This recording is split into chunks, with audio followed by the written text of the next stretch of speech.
Kia ora koutou, Reese from QuickSense here, and today we're solving quadratics by factorising. Now the reason we're going to solve by factorising is something called the null factor, or something called null factor.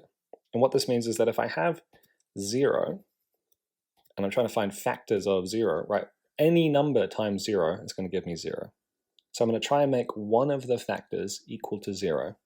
So by factorising this, x squared minus 4x, well, it's got a common factor of x, goes into that x minus 4. And if I divide this by x and divide this by x, I end up with that equal to 0. So either x equals 0 or x minus 4 equals 0, giving me x equal to plus 4.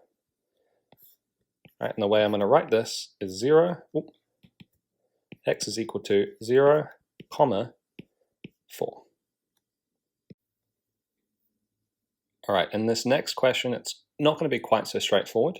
The first thing I need to do is to set my equation, the right-hand side, to be 0. So how do I do that? Well, I add 2 to both sides. So I get 20x squared minus 7x. I'm adding 2 to both sides, so I get minus 3 equal to 0. So now that the right-hand side is 0, I can use null factor.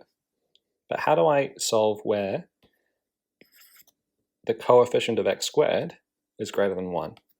Well, what I do is I take this number and I multiply it by this number, negative 60, and I'm trying to find factors of negative 60 that sum to minus 7. Because what I want to do is I'm thinking about this generally, I want to split, I want to kind of complicate, not simplify, I want to complicate that middle value. Right, so it's ending up at negative 7, but what did it start with? Simple way to do this, just draw yourself a little table. So plus, it's going to sum to negative 7 and multiply to negative 60. So, right, 1 and 60. Let's ignore the negative for the moment. 1 and 60, that doesn't work. Right, 2 and 30, the difference there is too much. 3 and 20, again, still too much. 4 and 15, still too much. 5 and 12. So immediately, the difference between 5 and 12 is 7. So now all I need to figure out is which one is negative, 5 or 12.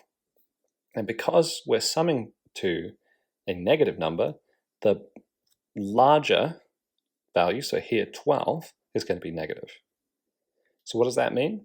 Well, that means that I can, let's do this just down here, I can complicate, so we're going to go plus 5x minus 12x minus 3 equal to 0.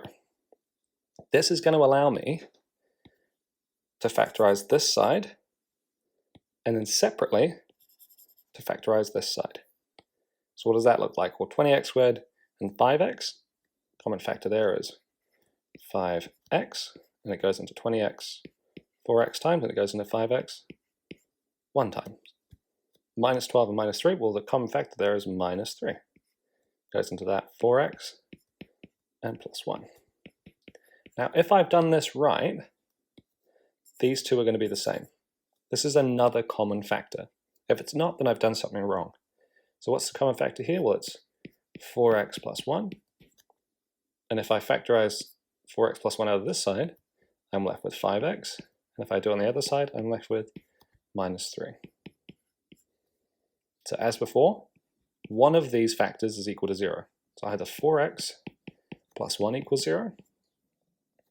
And I'll figure that out. So that becomes 4x equals minus 1. Divide both sides by 4. Gives me x over negative 1 over 4. Or the other side is 0. And the way I'm going to do that is I'm going to reverse the sign in front of the 3. So that becomes plus 3 and divide by the coefficient of x. Right, that's just a simple way of doing it. But that gives us our answers. The solutions to the equation given are x equal negative 1 over 4 or 3 over 5.